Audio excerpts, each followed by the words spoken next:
Bonjour et bienvenue à tous à notre étude de la cellule de maison du vendredi soir.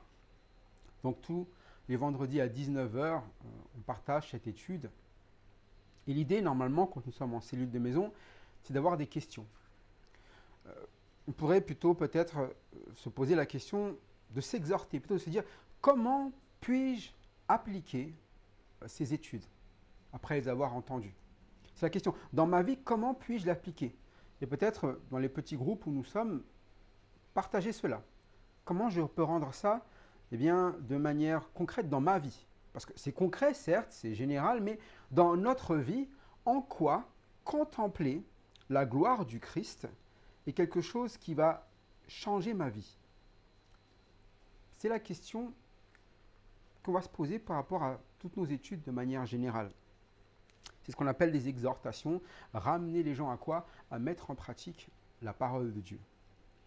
Et depuis le début, dans cette parole, oui, nous avons vu que ce qu'il est bon de faire pour nous, c'est de faire comme Jean-Baptiste, comme Jean, qui ont vu la parole faite chair. La parole faite chair, donc chapitre 1er, verset 14, la parole a été faite chair et elle a habité parmi nous, pleine de grâce et de vérité, et nous avons contemplé sa gloire, une gloire comme la gloire du Fils unique, venu du Père.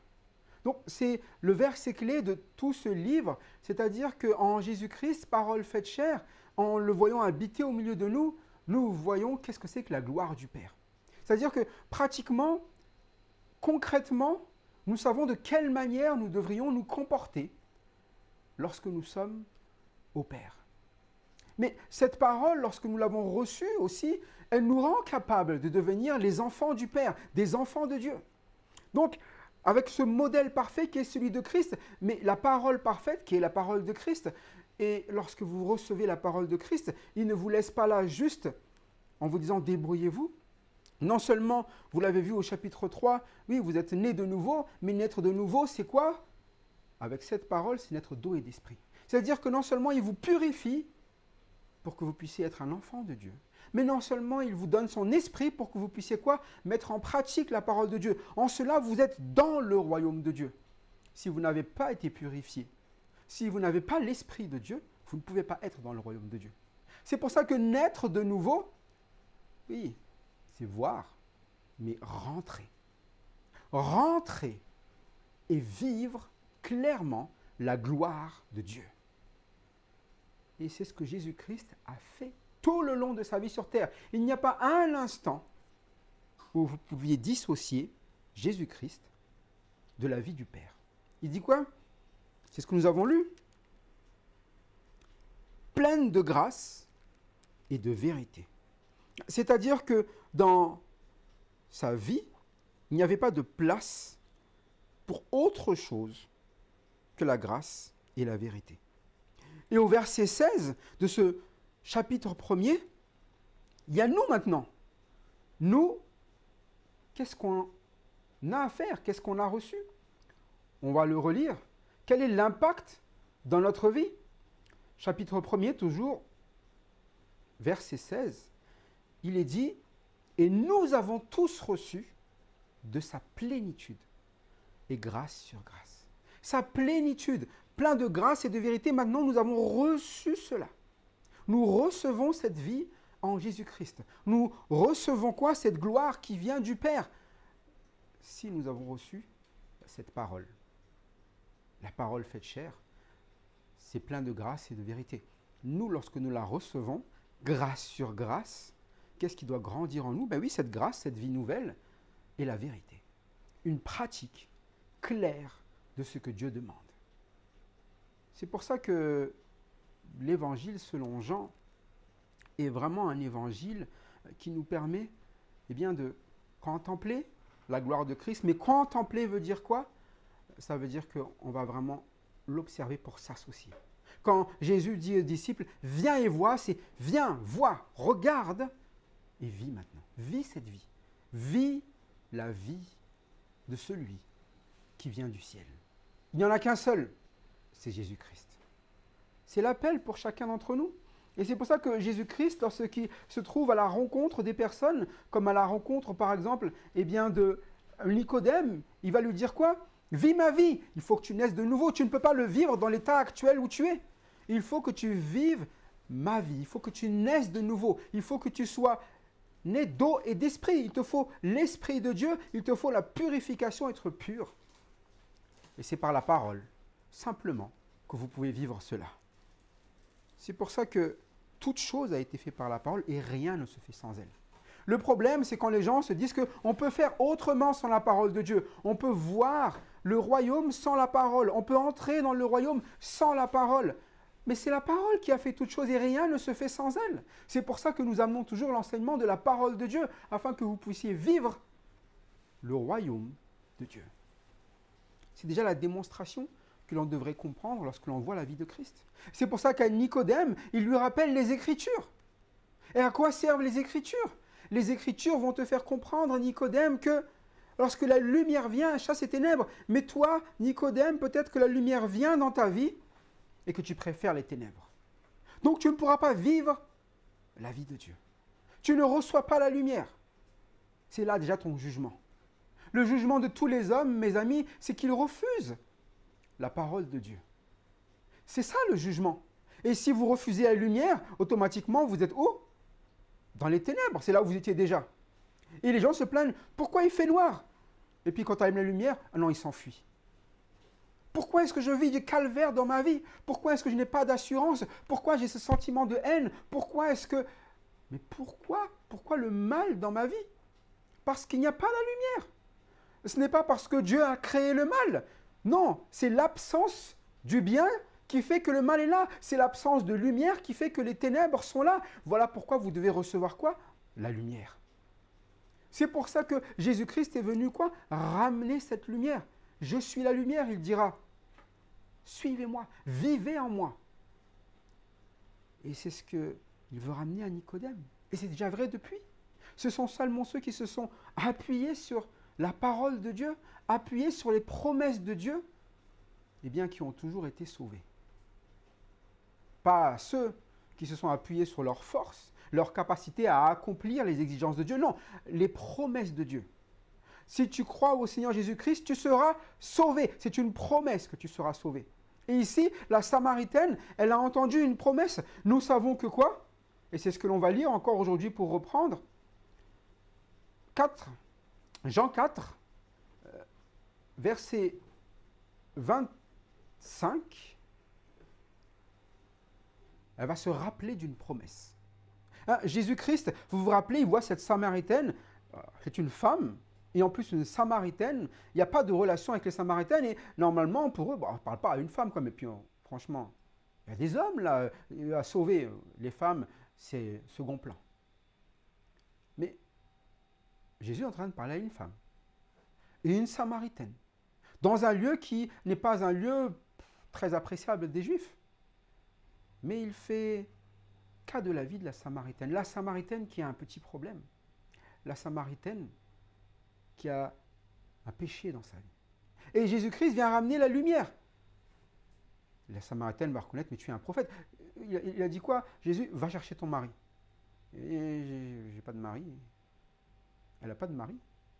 Et non, elle n'a pas de mari. Elle a eu 5 maris. Et celui qu'elle a actuellement n'est pas son mari. Et en cela, Jésus-Christ a découvert un problème chez elle. Un problème, et elle veut parler d'adoration à la montagne, d'adoration à Jérusalem, vous c'est là-bas, vous ici, mais le problème, quand la parole vient, c'est pas de savoir où vous vous trouvez physiquement, c'est où vous vous trouvez spirituellement. Où vous vous trouvez vis-à-vis de Dieu. Par rapport à la vie selon Dieu, la Samaritaine était loin. Et elle pourrait, eh bien, en recevant ce message de Jésus-Christ, se dire, de quoi il se mêle? Elle a peut-être un peu pensé. Mais Jésus-Christ va lui enseigner quand même que Dieu est esprit. Il faut l'esprit de Dieu pour adorer Dieu. Parce que Dieu est esprit. C'est-à-dire qu'il ne peut pas matcher entre vous et Dieu, il ne peut pas avoir d'adoration si vous n'êtes pas selon Dieu. Mais pour être selon Dieu, il faut avoir l'esprit de Dieu. Il ne faut pas avoir la capacité d'être Dieu. Vous n'êtes pas Dieu. Vous ne serez jamais Dieu, vous ne remplirez jamais les exigences de Dieu. C'est pour ça que quand on parle de Jésus-Christ, il est Dieu. Ce n'est pas juste qu'il a reçu l'Esprit de Dieu. Non, il est Dieu. Il est pleinement Dieu, plein de grâce et de vérité. Nous vivons grâce sur grâce, c'est-à-dire qu'il nous donne son Esprit, c'est une grâce. Et il nous donne sa parole, c'est une grâce. Jésus-Christ, il est la parole faite chair. Il est Dieu. Nous, c'est une grâce sur grâce. Lui, il a déjà tout cela, Jésus-Christ. Mais ce qu'il nous fait comprendre, c'est que pour être des adorateurs, des vrais adorateurs, nous devons être quoi? On va reprendre ce verset, donc verset 24. Dieu est esprit. Il faut que ceux qui l'adorent, l'adorent en esprit et en vérité. Il faut. C'est pas ça serait bien. Il faut. Et ce n'est pas il fallait ou il faudra. C'est il faut. C'est-à-dire que ça a toujours été vrai et ça sera toujours vrai. On ne peut pas être des adorateurs en disant être spirituel si ce n'est pas l'Esprit de Dieu. On ne peut pas être des adorateurs disant être spirituel si ce n'est pas selon la parole de Dieu. Et on ne peut pas dire que j'annonce la parole de Dieu si on ne vit pas selon Dieu, l'Esprit de Dieu. On ne reçoit pas l'Esprit de Dieu. Mais ce n'est pas un pack séparé. Si vous vivez la parole, si vous recevez la parole, vous recevez l'Esprit. Si vous avez l'Esprit, c'est que vous croyez en la parole. Par la prédication de la foi, vous recevez l'Esprit. C'est ce que Galate nous apprend. Et vous vivez par l'Esprit ou encore par la prédication de la foi. Les deux sont liés. Et ici, donc, il s'adresse à cette Samaritaine par une prédication, par un enseignement, par un rappel de ce que c'est que la vraie vie, selon Dieu. Dieu est esprit. C'est simple. Mais ça veut dire quoi? Qu'il faut que ceux qui l'adorent en esprit et en vérité. Vous, ou cette femme, la Samaritaine, vous êtes des pécheurs. Les hommes sont des pécheurs. Ce n'est pas par l'Esprit de Dieu qu'ils font les choses et ce n'est pas selon la vérité. Ils font selon ce que l'on pense et ils agissent selon leur manière de penser. Non pas selon la manière de Dieu, ni selon l'Esprit de Dieu. C'est pour ça que nous avons besoin de l'Esprit et de la parole de Dieu pour être conformes à la vie de Dieu. Des adorateurs, des vrais. Pas des religieux, mais des vrais. Pas ceux qui dépendent d'un lieu, d'un local, mais ceux qui sont toujours des adorateurs. Pas ceux qui se disent, c'est simplement à Jérusalem, simplement sur cette montagne, mais non, partout où ils sont, ils adorent Dieu. Ils sont, pour Dieu, des vrais serviteurs, qui le servent en tout temps. Alors, la femme, comprenant cela, comprend bien que ce n'est pas sa situation, c'est ce qu'on a vu la dernière fois, mais elle se rappelle d'une chose, les Écritures. La parole avait annoncé une promesse, et elle veut se baser sur cette promesse, pas sur sa capacité. Sa vie, elle était claire. Elle ne correspond pas. Donc, elle veut se baser sur la promesse de Dieu. La promesse de Dieu, c'est quoi? Je sais que le Messie doit venir, mon Sauveur, celui qui est le Christ. Quand il sera venu, il nous annoncera tout de suite. Il nous dira qu'est-ce qu'il faut faire. Comment être sauvé? Comment sortir de cette situation? Parce que, oui, c'est vrai qu'elle avait 5 maris, et celui qu'elle a maintenant n'est pas son mari. Cette situation, c'est à cause de son péché, mais elle voudrait en sortir. Et c'est notre cas à tous. Nous voudrions sortir de quoi? De notre péché. Nous voudrions sortir de ce qui détruit notre vie. Nous voudrions sortir des ténèbres. Et la solution est donnée dans les Écritures. Nous savons, je le sais, que le Messie doit venir. C'était ça, une promesse qui a déjà été donnée depuis longtemps. Depuis le début, depuis le commencement. Il fallait quelqu'un qui écrase la tête du serpent. Il fallait quelqu'un qui puisse vaincre le mal, vaincre le péché, qui puisse combler notre vide, ramener la lumière. Le Messie, celui que Dieu a envoyé, celui que le Père a envoyé, celui qui va annoncer toutes choses. Alors c'est un privilège que cette femme va avoir. Parce que Jésus, c'est le Messie. Et il va le lui dire. Jésus lui dit, je le suis, moi qui te parle. Quand vous lisez la parole de Christ, c'est un privilège. Vous regardez, vous lisez, vous contemplez les paroles du Messie. L'annonce pour votre vie, le salut. Votre vie, elle va commencer le jour où vous recevrez ce qui se trouve dans l'enseignement du Messie. Qu'est-ce qu'il vous dit? Je suis le Messie, je viens te sauver. Écoute maintenant, écoute, change ta vie. Écoute, crois en la promesse que moi je vais pouvoir te sauver. Crois en la promesse que tu vivras éternellement avec moi et tu vivras avec donc le Père. Crois en cette promesse. Crois que je vais te purifier. Hein? Voici l'agneau de Dieu, je suis le Messie, l'agneau de Dieu qui ôte les péchés du monde. Je vais ôter tes péchés. Crois cela. C'est ça le Messie. Il le dit, je le suis. Et quand vous lisez la parole, quelle devrait être notre conclusion? C'est le Messie. C'est le Fils de Dieu. C'est pour ça que c'est la raison de l'écriture de l'Évangile selon Jean. Jean chapitre 20. Je vous le lis juste. Hein. Jean chapitre 20, verset 31. Mais ces choses ont été écrites, donc ce que l'on lit là, afin que vous croyiez que Jésus est le Christ, le Fils de Dieu, et qu'en croyant, vous ayez la vie en son nom. Donc, ça a été écrit pour cela, et il nous le montre avec la Samaritaine, qu'en croyant, elle est la vie en son nom. Est-ce qu'elle va croire? Eh bien, on va le voir. Déjà, il y a un événement parallèle. On va lire tout ça, donc, du verset 26 jusqu'au verset... Attendez, hop. On va lire jusqu'au verset 38, 26 à 38. Donc Jésus lui dit, je le suis, donc je suis le Messie, moi qui te parle. Là-dessus arrivèrent ses disciples, qui furent étonnés de ce qu'il parlait avec une femme. Toutefois, aucun ne dit, que demandes-tu? Ou de quoi parles-tu avec elle? Alors la femme, ayant laissé sa cruche, s'en alla dans la ville et dit aux gens, venez voir un homme qui m'a dit tout ce que j'ai fait. Ne serait-ce point le Christ? Ils sortirent de la ville et ils vinrent vers lui. Pendant ce temps, les disciples le pressaient de manger, disant, Rabbi, mange.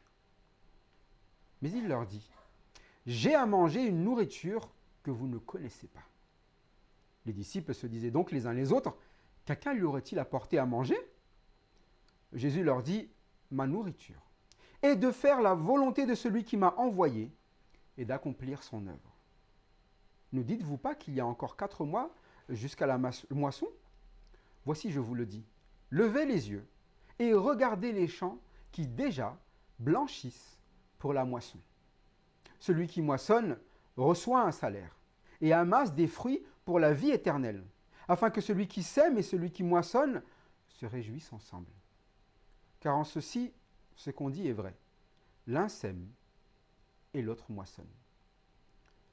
Je vous ai envoyé moissonner, où vous n'avez pas travaillé. D'autres ont travaillé, et vous êtes entrés dans leur travail. La moisson. Ah, un peu ce sujet-là, c'est la moisson. Moissonner, c'est ce que le Seigneur veut nous enseigner dans ce passage. Mais pour cela, il va garder toujours l'idée sur cette Samaritaine et de s'arrêter peut-être déjà au début sur la pensée des disciples. Jésus entend ce qu'ils disent, mais eux ne le savent pas. Les disciples arrivent, ils ont cette scène, Jésus assis au bord du puits, s'adressant à une femme samaritaine, mais ce qui les choque surtout, c'est qu'il parlait avec une femme. Là-dessus arrivèrent ses disciples qui furent étonnés de ce qu'il parlait avec une femme. Toutefois, aucun ne dit que demandes-tu ou de quoi parles-tu avec elle. Ils étaient un peu étonnés, gênés. Il parle avec une femme, là. Est-ce que c'est bien ça? Ah, il parle avec une femme, là. C'est étonnant, il parle avec une femme, là. Mais ils n'osent pas poser de questions. Ils disent, bon, quand même, on le connaît. Bon, il ne va pas avoir de problème. Mais nous sommes toujours là, un petit peu, nous, comme les disciples, à se dire, est-ce que c'est bien ce qu'il fait, là? Nous sommes là toujours en train de soupçonner que ça pourrait être quelque chose de mauvais. Mais Jésus-Christ, il avait une raison, c'est-à-dire qu'il ne va pas laisser passer une occasion qui est de quoi? De ramener quoi? La vie éternelle dans la vie de cette femme. Il ne va pas se dire, bon ben on va attendre que quelqu'un d'autre passe. Que quelqu'un d'autre moissonne, parce que là, ça va être un petit peu compliqué avec les disciples. Non, il est temps de moissonner. Et cette femme a clairement besoin du salut. Et c'est juste l'idée, du Fils, c'est de faire la volonté du Père, et c'est ce que nous allons voir. Et c'est ce que les disciples vont voir. Vous voyez, c'est un moment parallèle. Les disciples arrivent, ils le voient, mais qu'est-ce qu'ils voient? Ils voient la femme qui laisse sa cruche et s'en va dans la ville dire aux gens, venez voir un homme qui m'a dit tout ce que j'ai fait. Ne serait-ce point le Christ? Donc cette femme, on voit que quelque chose a changé, quelque chose est devenu plus important que d'aller puiser de l'eau. Elle fait quoi? Elle laisse sa cruche et s'en va dans la ville. Et il annonce à tout le monde, venez voir ce qu'il m'a dit. Normalement, ce qu'il lui a dit n'est pas quelque chose qui est à crier sur tous les toits quand même. Il lui a dit que, grosso modo, c'est une fille totalement instable, c'est une fille qui n'est pas engagée, c'est une fille qui a même pas marié, une fille de mauvaise vie, tout ce que tu veux. Mais c'est plutôt le genre de choses, on dit, on évite d'en parler. Je pense que vos péchés, normalement, ce sont des choses que vous cachez. Vous vous dites, oh non, si les gens savent ça, si les gens savent que je fume, aïe, aïe, aïe. Si les gens savent que là, je leur ai menti sur tel sujet, aïe, aïe, aïe. Si les gens savent que... Donc on le cache, on évite à ce que les gens le voient. Mais là, elle fait quoi? Elle court le dire à qui? Pas à des personnes qui pourraient... Non, à toute la ville. Parce que quelque chose s'est passé dans sa vie. Quelque chose qui fait que ce qui était honteux maintenant est devenu un sujet de fierté. Est-ce qu'on peut être fier du péché? Pas du tout. Mais il y a quelque chose d'honteux qui est devenu une fierté. C'est-à-dire que ce péché n'est plus un sujet de lamentation, mais c'est un sujet de quoi? Un sujet de victoire. Et il m'a dit tous les problèmes que j'avais, la lumière est venue et elle m'a montré ce qui ne va pas dans ma vie. Mais elle est venue, mais je sais maintenant que quoi? N'est-ce pas qui? Ne serait-ce pas qui? Le Christ. C'est-à-dire que si c'est lui qui m'indique ce qui ne va pas, il va pouvoir trouver la solution. Il est celui que Dieu a envoyé, celui qui va ôter les péchés du monde. Donc sa fierté, c'est de quoi? De ramener celui qui va ôter ses péchés.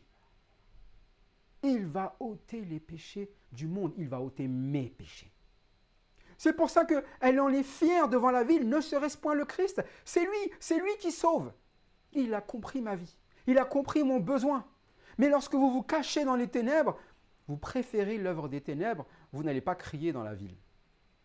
Vous allez vous taire et vous allez attendre peut-être la nuit pour en parler à 2-3 personnes en disant « Bon, il m'a dit ça, mais bon, moi je ne suis pas très... » La Samaritaine. C'est ce que nous devrions être tous. Des personnes qui ont honte de leurs péchés, certes, mais qui sont fiers de ce que Christ ôte les péchés. Et c'est ce que nous faisons dans nos témoignages, bien souvent. Nous parlons de comment Dieu nous a délivrés. Délivrés de quoi? Délivrés de nos péchés. Et c'est ce qu'il a fait. Venez voir un homme qui m'a dit tout ce que j'ai fait. Donc elle le met dans un passé. J'ai fait ça. Il m'a dit tout ça. Ne serait-ce point le Christ? Elle le prononce. Elle ne dit pas juste maintenant que c'est un prophète ou un docteur de la loi. Non, elle dit le Christ, celui qui était promis. Voilà toute la différence. Elle le croit maintenant. Et lorsqu'elle l'annonce, ils sortirent de la ville et ils vinrent vers lui. Il y a un nombre de personnes qui va venir, mais qui sait, on va voir. Comment est-ce qu'elle a fait pour rendre cette personne-là, qui est une personne honteuse, aussi fière, une vie qui est changée, ses paroles changent. Et elle ne cache pas ses péchés. Oh, peut-être qu'il le savait, sa vie, peut-être qu'il critiquait et tout, et qu'elle se mettait dans un coin, mais là, maintenant, non. Elle l'annonce au milieu de la ville. Elle annonce le salut. Son salut. Son témoignage. Sa honte devenue quoi maintenant? Une victoire, une fierté en Christ. Je suis fier d'avoir été délivré. Je suis fier de ne plus être de ceux qui sont dans les ténèbres, mais dans la lumière. Pas grâce à moi, c'est sûr, grâce à lui. Est-ce que vous êtes fier d'appartenir à Christ? Ou est-ce que c'est quelque chose que vous cachez? Est-ce que vous êtes fier des péchés qui ont été délivrés? Eh bien, de quels vous avez été délivrés, ou vous êtes là en train de vous dire, moi je ne veux pas trop, parce que peut-être c'est encore là? Peut-être que ça traîne encore. Peut-être qu'il y a encore des restes. Là, vous dites, ouais, si j'en parle, là, ça risque d'être compliqué parce que les gens, ils vont me regarder et après, ils vont encore me voir que je vais revenir dedans. Non, si c'est fini, c'est fini. Il ôte les péchés. Quand il ôte les péchés, c'est une fierté, c'est la fin. C'est fini. On n'en parle plus. Il a tout fait déjà. Et en parallèle de ça, en parallèle, eh bien, de cette bonne nouvelle, de cet attroupement qui se passe par la vie de cette femme qui a changé, vous avez les disciples qui sont sur un autre sujet. Bon, ben, on voit une femme qui court, qui est heureuse, une femme qui annonce dans la vie, et les disciples, ils ont une idée en tête. Pendant ce temps, même moment, sujet parallèle des disciples, les disciples le pressaient de manger, disant, Rabbi, mange. Il faut quand même revenir aux choses de maintenant, quoi. C'est l'heure de manger. C'est l'heure de manger. Là, tu as parlé à une femme, tu as eu ta discussion. Bon, ça, c'est quelque chose, une activité, quelque chose qui était important, pas important. Mais l'heure de manger, ça, il ne faut pas lâcher. Hein. Il y a une heure à tout. Hein. Mais Jésus-Christ va leur dire, moi, mon heure, ce n'est pas l'heure de manger. Ce n'est pas l'heure des choses de cette terre. Je ne vis pas selon le timing des gens de ce monde. Ce que je fais, je le fais en conséquence de ce qui est urgent selon mon Père.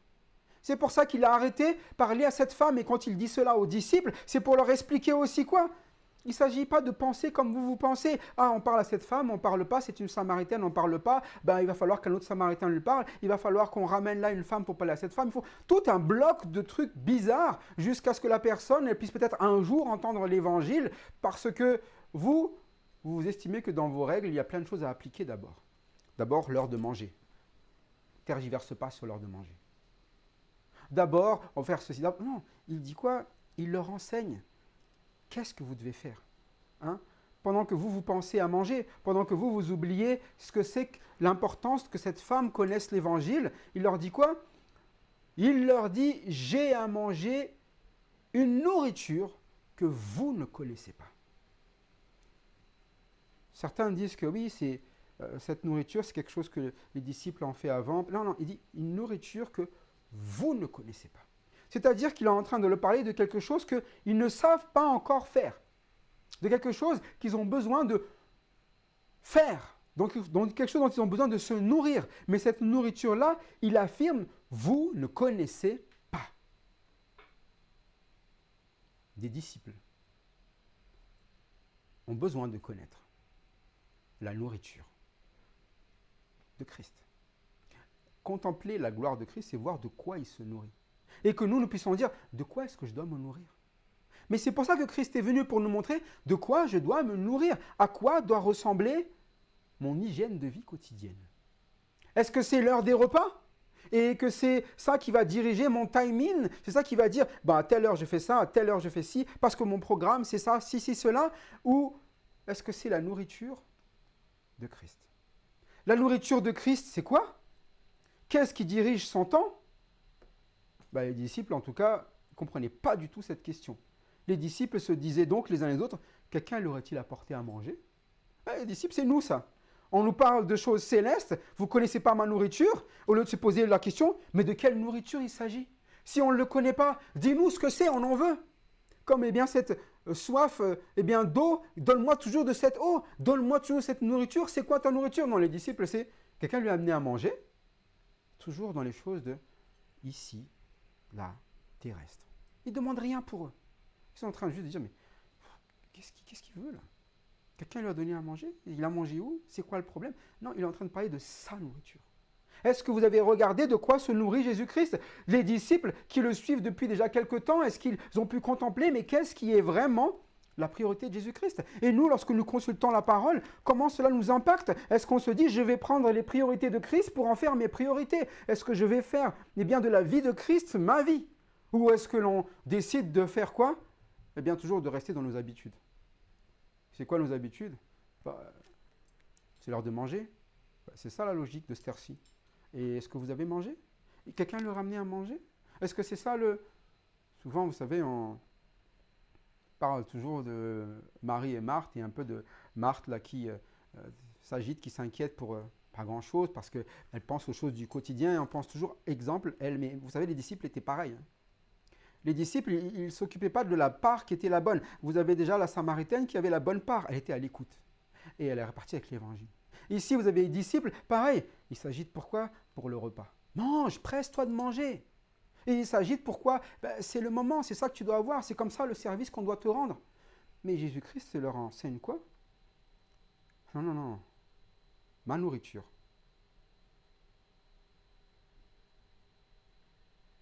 Qu'est-ce que c'est que ma nourriture? Verset suivant.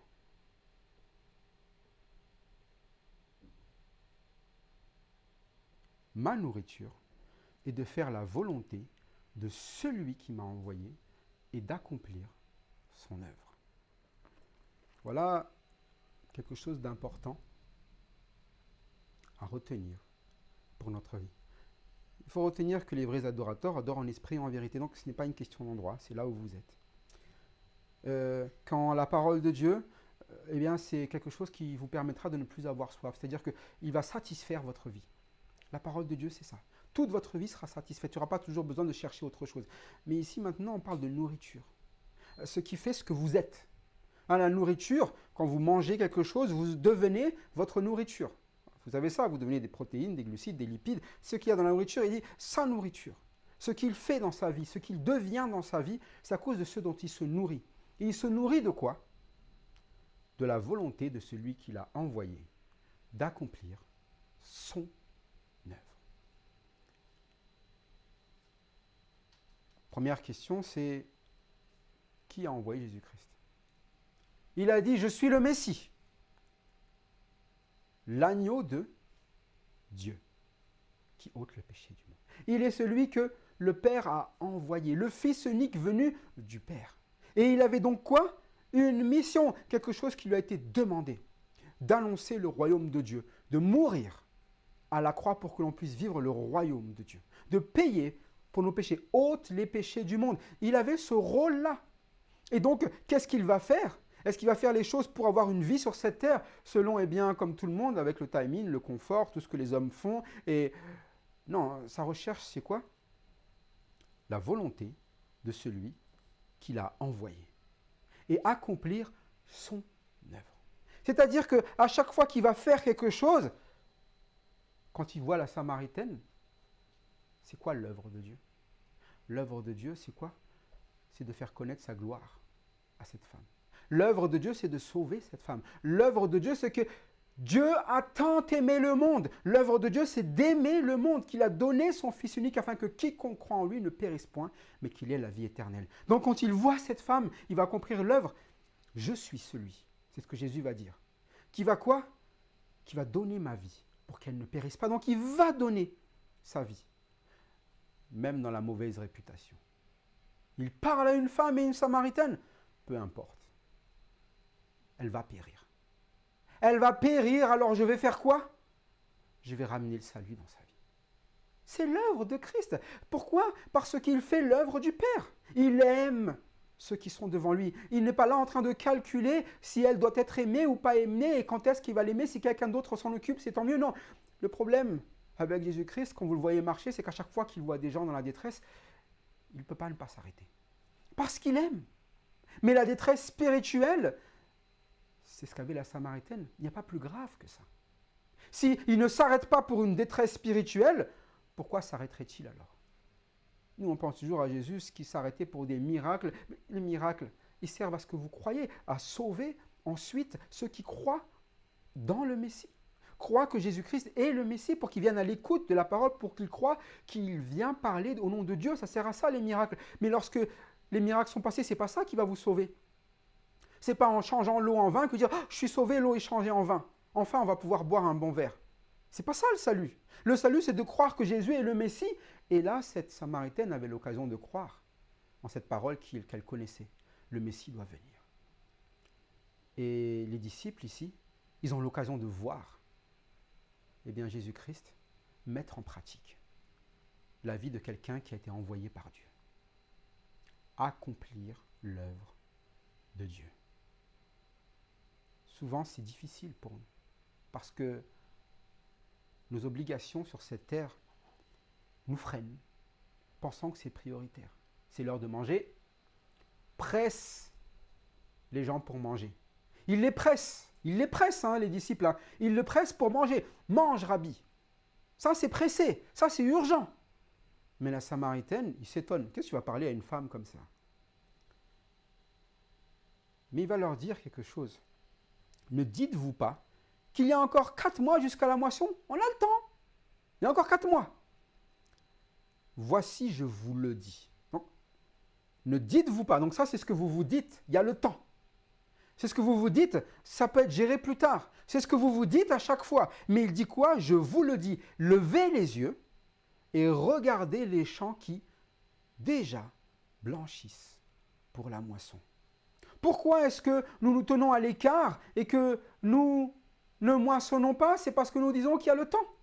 Pourquoi est-ce que nous n'amenons pas notre témoignage auprès des autres? Parce que nous disons qu'il y a le temps. La Samaritaine, dès qu'elle est sauvée, autour d'elle, dans sa ville, elle n'est pas partie aller jusqu'à la ville à des milliers de kilomètres. Elle est revenue dans sa ville natale, là d'où elle vient. Elle a laissé sa cruche et elle a parlé à ceux qui sont de sa ville. Ceux qui l'ont vue tous les jours. Comme étant quoi? Une femme de mauvaise vie. Et devant ces personnes, elle a montré quoi? Il m'a montré ce que j'ai fait, c'est le passé. Mais maintenant, n'est-ce pas le Christ? C'est celui en qui on doit croire. Il change les vies. Il a vu la mienne, il va transformer la mienne. C'est la promesse qui a été donnée par Dieu.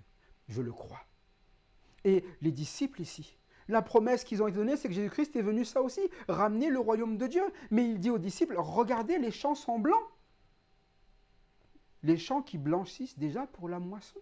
Mais c'était le cas des disciples aussi. Et Jésus-Christ est venu les moissonner, est venu les récupérer. Ils en font partie aussi. Mais maintenant, ils ont besoin de comprendre que eux qui ont compris que Jésus-Christ est le Messie, ils doivent aussi quoi? En témoigner autour d'eux. C'est ce que Jésus fait. Qu'ils soient samaritains, pas samaritains, des hommes, des femmes, des enfants, peu importe. Notre vie, eh bien, elle est faite pour quoi? Notre nourriture, c'est de faire quoi maintenant? C'est de faire la volonté de celui qui nous a envoyés. De faire quoi? Eh bien, d'accomplir son œuvre. Et son œuvre, c'est quoi? Moissonner. Jésus est venu moissonner. C'est ce qu'il a fait avec les disciples. Et vous, qu'êtes-vous venu faire? Qu'êtes-vous venu faire sur cette terre? Est-ce que vous partagez l'œuvre de Dieu? Est-ce que vous partagez la vie de Christ? Est-ce que vous avez l'amour pour les hommes? Ou est-ce que vous pensez d'abord à l'heure du repas et votre bien-être? Et les bons moments que l'on passe, c'est bien quoi? À manger. Si on appelle ça des bons moments. Parce que bien souvent, ça devient ça la priorité. Les activités de tout le temps. Ça peut être le piège pour l'Église. Mais la parole nous dit que celui qui moissonne reçoit un salaire.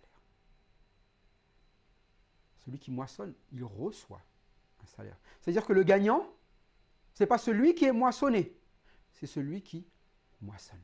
Il va voir quelque chose qui va être un gain pour lui. Et il va amasser quoi? C'est quoi le gain? Des fruits pour la vie éternelle. Quand on parle de fruits, il ne s'agit pas d'âme. Souvent, les gens ils disent toujours un fruit, c'est une âme. Donc, ça veut dire que si quelqu'un n'a rien maçonné dans toute sa vie, malgré son témoignage, il n'a pas de fruit. Ça serait un peu dommage, hein? Parce que ça voudrait dire qu'Ésaïe, il n'a pas de voir du fruit dans sa vie, hein, parce que Jésus, il a été promis par Dieu, qu'aucun ne se convertirait. C'est pas ça. La moisson, mes amis, c'est d'aller récupérer ce qui a été semé. C'est juste ça. Récupérer ce qui a été semé. La moisson est blanche. Ça veut dire quoi? Tu vas moissonner. Quoi qu'il advienne. C'est là déjà. Et c'est ce que devaient faire les disciples. Ils devaient quoi? Moissonner ce qui se trouvait devant eux. C'est-à-dire quoi? Récupérer ce que Dieu, a déjà appelé. Et c'est ça notre rôle. Nous n'avons pas un rôle, de personnes qui vont quoi? Qui vont être capables de sauver les gens. Mais il dit quoi? Celui qui moissonne reçoit un salaire. Votre salaire, c'est de quoi? C'est de vivre la vie de Jésus-Christ déjà.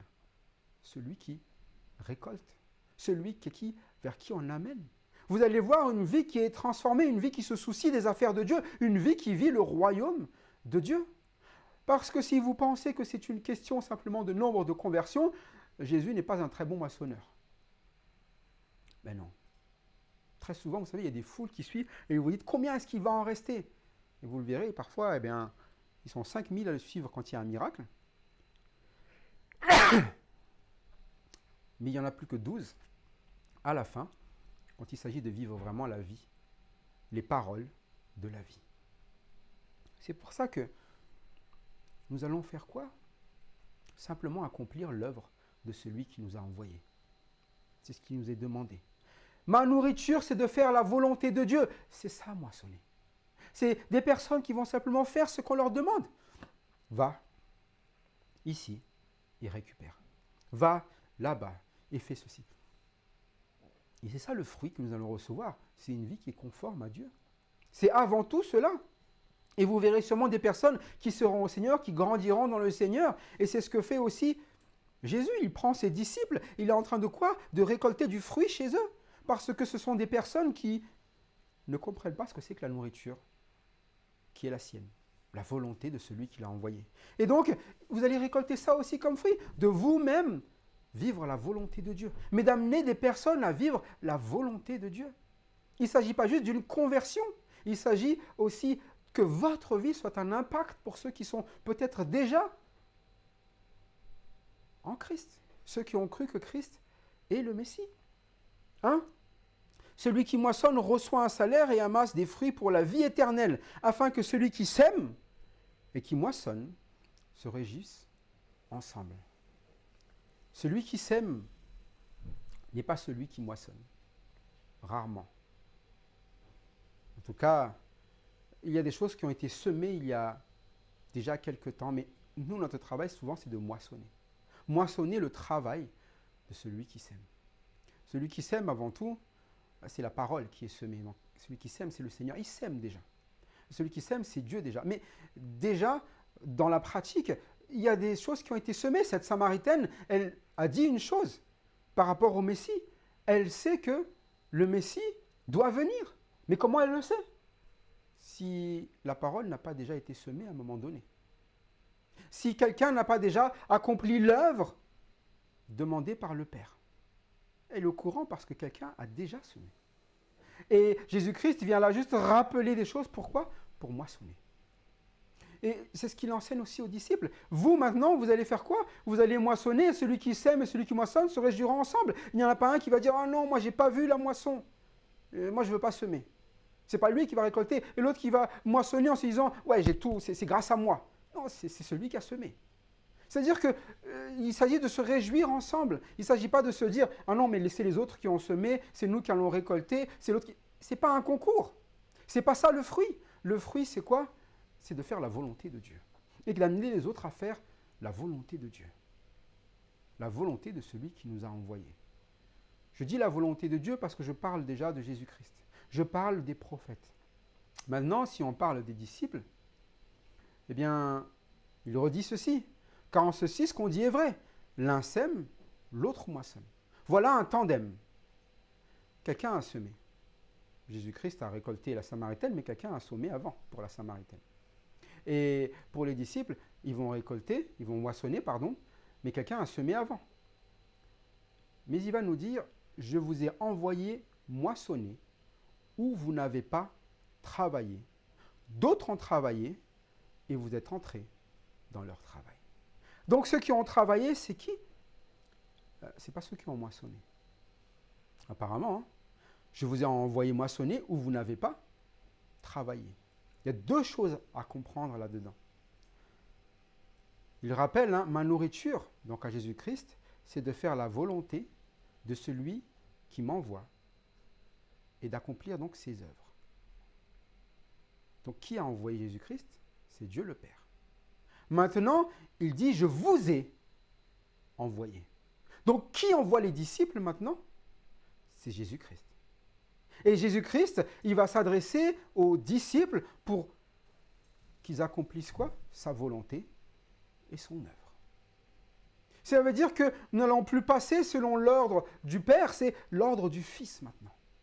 Le Fils va nous indiquer où nous devons aller. Et c'est là où nous n'avons pas travaillé. Où nous n'avons pas travaillé, eh bien, partout où vous allez, vous vous rendez compte quand même que Jésus-Christ est quand même connu. Aujourd'hui même. Hein. Vous vous rendez compte, comme quand Jésus-Christ va en Samarie, qu'il savait qu'un Messie doit venir. Mais quelqu'un d'autre a semé. Quelqu'un d'autre a dû travailler pour qu'ils attendent cela, pour qu'ils espèrent cela. Quelqu'un d'autre, eh bien, a vécu une peine pour ça. Mais nous allons juste récolter l'œuvre de celui qui nous a envoyés déjà, Jésus-Christ. On est tous au courant que Jésus-Christ est mort à la croix. Vous le savez. Ouais, j'ai entendu parler du sauveur du monde. Oui, ce Jésus-Christ, là, le prophète. Oui, là, vous pouvez dire ce que vous voulez, mais on sait ce qu'il a accompli. Et il a eu une peine pour cela. Et il a vécu la mort. C'est qu'en cela qu'il est connu. Et ceux qui ont semé auparavant, les prophètes, ils ont vécu quoi? Des calvaires, ils ont souffert pour faire connaître, eh bien quoi? Le nom de Dieu. Mais nous aussi, eh bien lorsque nous semons, nous souffrirons, mais la plupart du temps, nous ferons quoi? Nous moissonnerons. Nous recevrons le salaire, le fruit, nous allons vivre la volonté de Dieu. Et c'est pour ça qu'il dit, je vous ai envoyé moissonner, où vous n'avez pas travaillé. C'est-à-dire que ce n'est même pas un travail de votre part. Vous allez juste témoigner de ce qu'on a fait dans votre vie. Vous avez reçu quoi? Eh bien, une vie selon ce qui a été semé. Et on n'a fait que moissonner ce qui a été semé. Et lorsque vous allez, eh bien, aller vous retrouver dans votre témoignage devant les gens, vous n'avez fait que quoi? Vivre ce qui a été semé en vous. Et moissonner parce que, eh bien, le Seigneur a mis en vous, eh bien, une vie qui est nouvelle aussi. C'est pour ça que lorsque vous semez, vous souffrirez. Quand vous moissonnerez, vous serez dans la joie. Mais il faudra bien que certains s'ouvrent pour que d'autres moissonnent. Et la fierté n'est pas dans la semer ou de moissonner, mais la fierté est dans ce que la parole de Dieu peut faire dans la vie des personnes. Jésus-Christ dit « Je vous ai envoyé ». C'est lui qui va nous donner ce fruit, qui est de pouvoir accomplir son œuvre. Sans travailler, là où d'autres ont travaillé. Là où il nous dit quoi? Vous êtes entrés dans leur travail, c'est-à-dire que vous êtes bénéficiaires de ce qui a été semé dans votre vie et ce qui a été semé dans la vie des autres. C'est juste ça notre vie. Et c'est juste ça ce que le Seigneur est en train d'enseigner à ses disciples et c'est juste ça qu'il a montré avec la Samaritaine aussi pour les disciples. Il y a quelqu'un déjà passé? Et moi je suis joyeux qu'elle ait connu ces paroles. Je suis joyeux pour cette Samaritaine. Est-ce que vous êtes joyeux lorsque quelqu'un eh bien, est sauvé quelque part, alors que c'est vous qui avez travaillé? Il dit, mais c'est quelqu'un, j'ai lutté pour apprendre, enseigner l'évangile pendant des années, on a prêché dans l'église, on lui a enseigné eh bien, que Jésus-Christ est sauveur, on lui a ramené les paroles et là, rien. Et là, vous entendez des nouvelles, je ne sais où, ah, il a accepté le Seigneur. Ah, mais je ne comprends pas pourquoi il l'a accepté là-bas, chez nous, ça fait des années que... Parfois, on n'est pas joyeux. Ou les personnes moissonnent et ils disent cela et ils se sont dit là, j'ai tout fait là. C'est grâce à moi qu'elle a été sauvée. Il y a des personnes qui pensent comme cela et disent j'ai gagné une âme. J'ai gagné. Et c'est typiquement, je suis le plus fort quoi. J'ai battu eh bien, le mal en elle. J'ai gagné une âme. Mais Jésus-Christ même ne se permet pas de dire ça. Il dit quoi? Il moissonne le travail des autres. Et il nous envoie quoi? Moissonner le travail des autres. C'est l'œuvre du Seigneur. Ce n'est pas votre œuvre. Accomplir la volonté de celui qui m'a envoyé, accomplir son œuvre. C'est lui qui œuvre. Le jour où nous comprendrons cela, nous comprendrons ce que c'est que la joie en Christ. Et c'est pour ça que Jésus-Christ nous montre cela.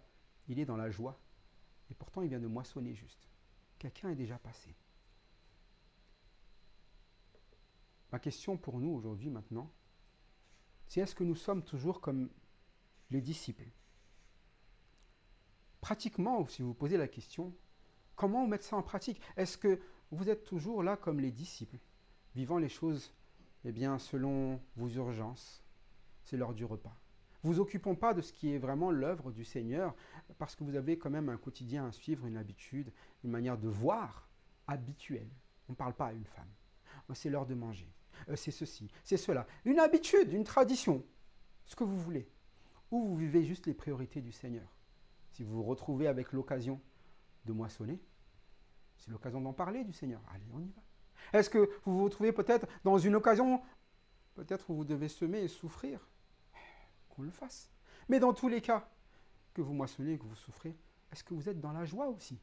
Ou est-ce que vous êtes dans une trop fierté ou dans un tête de dire ah non, j'ai rien moissonné, j'ai personne qui est... Non, la moisson, la vraie, celle qui Dieu veut, c'est que vous vivez le fruit de ce qu'il a semé dans votre vie. J'espère que c'est notre manière de voir les choses. J'espère que si ce n'était pas le cas, que nous changeons de manière de voir les choses. Parce que Jésus-Christ nous a fait contempler sa vie pour qu'on change nos pensées, pour qu'on change notre attitude, mais qu'on suive la sienne, sa vie, son attitude. Que la vie de Jésus-Christ soit visible en chacun d'entre nous. À lui seul la gloire. Amen.